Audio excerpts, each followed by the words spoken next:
네, 안녕하세요. 슬기로운 독독생활 시작하도록 하겠습니다. 예, 오늘부터 이제 요한일서가 시작되는데요. 여러분 이제 슬기로운 통독생활도 얼마 안 남은 거 아세요, 여러분? 네, 이제 3번만 더 하면 끝납니다. 오늘 요한일서 하고요. 저 다음번에 요한계시록 첫 번째 시간, 그리고 요한계시록 두 번째 시간. 이렇게 하고 나면요.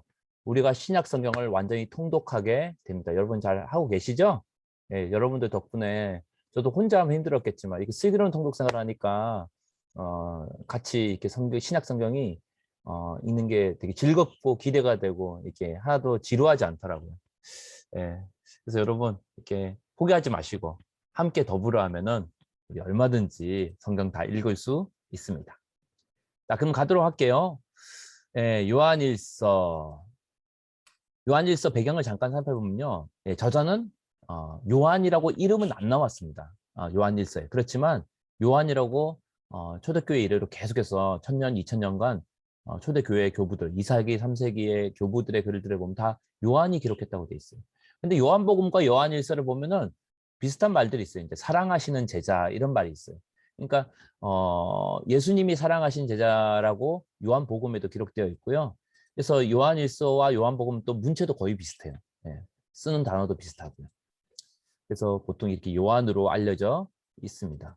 이 요한은 우리가 잘 아는 12사도 중에 한 명인 바로 그 요한입니다. 베드로, 야고보, 요한 할 때 그 요한 사도입니다.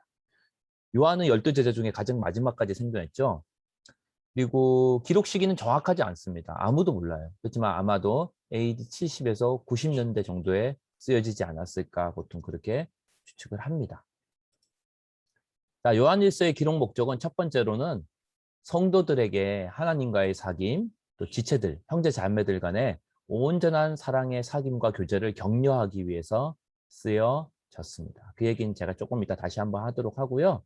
또 한 가지 목적이 있어요. 뭐냐 하면은 교회 안에 또 교회 밖에 들어온 거짓 가르침들이 있었다고 합니다. 그 거짓 가르침이 특별히 어떤 거냐면 영지주의와 적그리스도예요.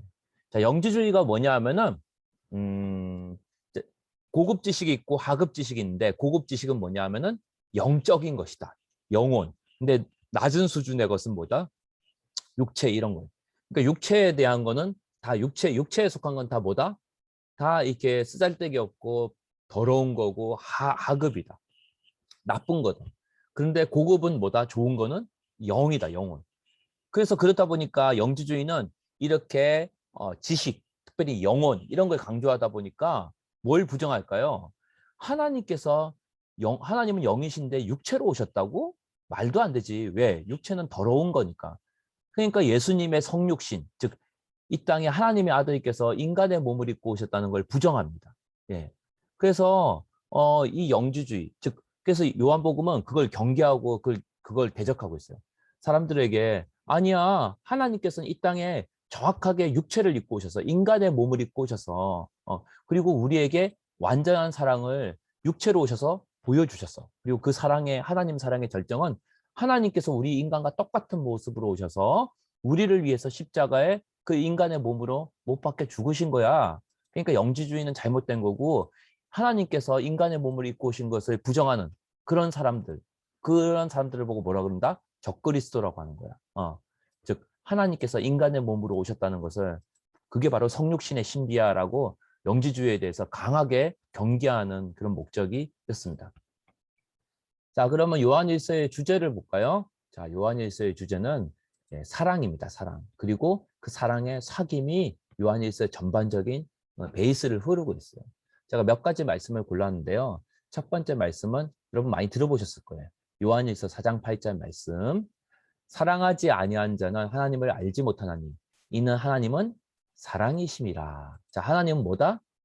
사랑이다. 하나님의 본질, 하나님의 성품의 가장 기본적인 그 성품이 뭐냐면은 하나님은 사랑이라는 거예요. 예. 그래서 예수님 믿는 사람의 가장 분명한 표지는 그 사람의 삶에 뭐가 나타난다? 사랑이 나타나고 용서가 난다는 거죠. 그래서 오죽하면 요한일서 4장 8절에 사랑하지 않는 자는 누구를 알지 못하는 거다? 하나님을 알지 못한다. 이렇게 되어 있어요. 요한복음은 알다, 믿다 이런 말이 사랑한다 같은 말이에요. 그러니까 알지 못한다는 얘기는 하나님을 알지 못한다는 얘기는 하나님을 안 믿는 거다. 이런 뜻이에요. 그러니까 사랑하는 사람이 진짜 하나님을 믿는 사람이다 이 얘기란 얘기죠.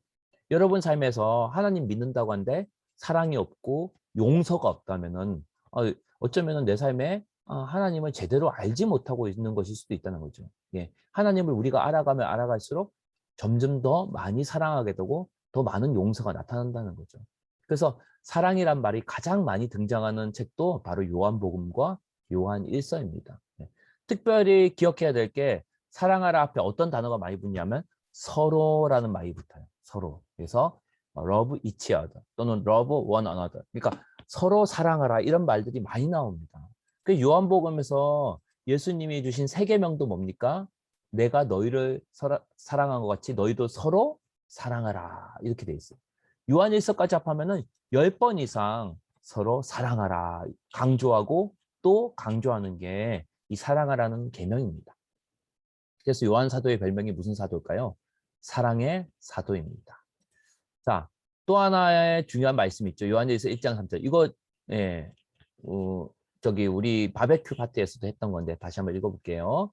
우리가 보고 들은 바를 너희에게도 전함은 너희로 우리와 사귐 있게 하려 함이니 우리의 사귐은 아버지와 그의 아들 예수 그리스도와 더불어 누구림이라. 아멘. 자, 우리의 사귐은 뭐다? 하나님 아버지와 아들 예수님과 더불어 누린다는 거예요. 자, 사귐이란 말은 아까 영상에도 나왔듯이 코이노니아란 말인데 그 뜻은 참여한다 그런 뜻이에요. 그러니까 우리가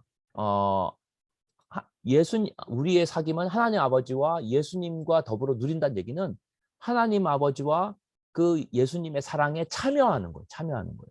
예.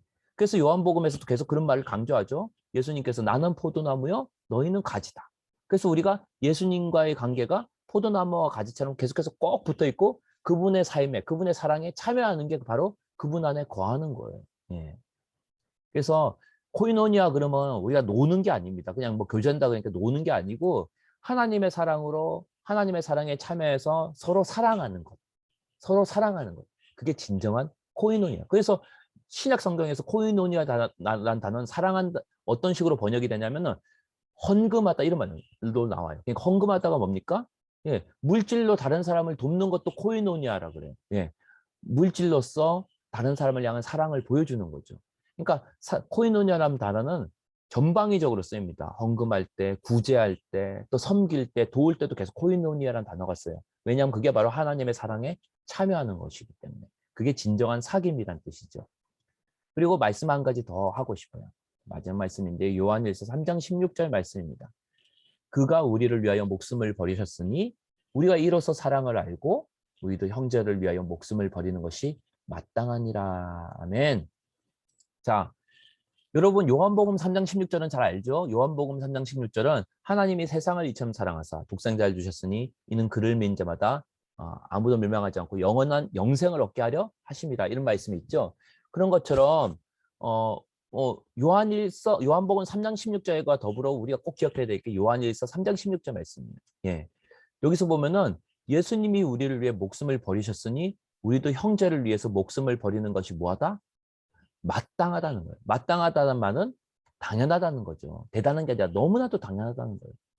즉 우리가 볼 때 우리가 우습게 여기거나 하찮게 여기는 여러분 눈에 보기에는 참 별거 아닌 것처럼 초라해 보이는 그 형제를 위해서 예수님이 목숨을 버리셨다는 거예요.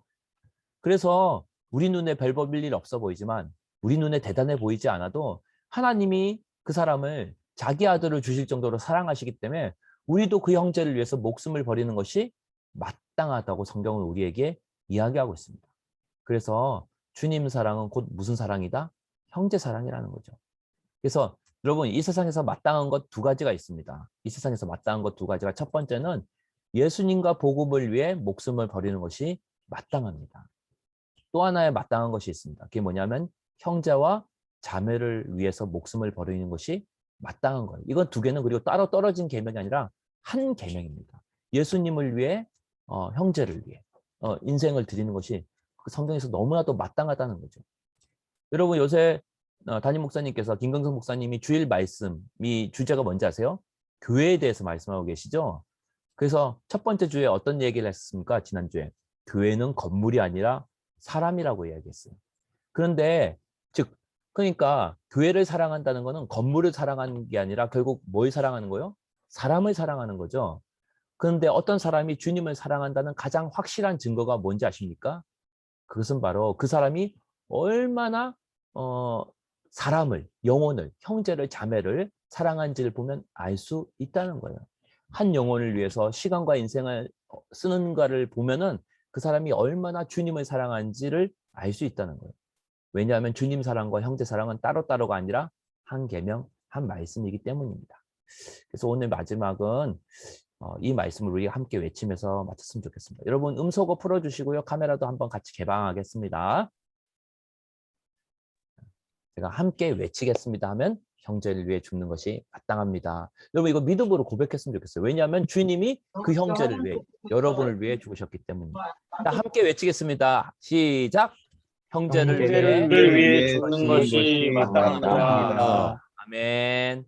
우리 함께 이렇게 믿음으로 사랑으로 사는 한 주 되었으면 좋겠습니다. 우리 남은 2번 우리 끝까지 참여합시다. 화이팅! 잘 보내세요. 화이팅. 감사합니다. 수고하십시오. 네.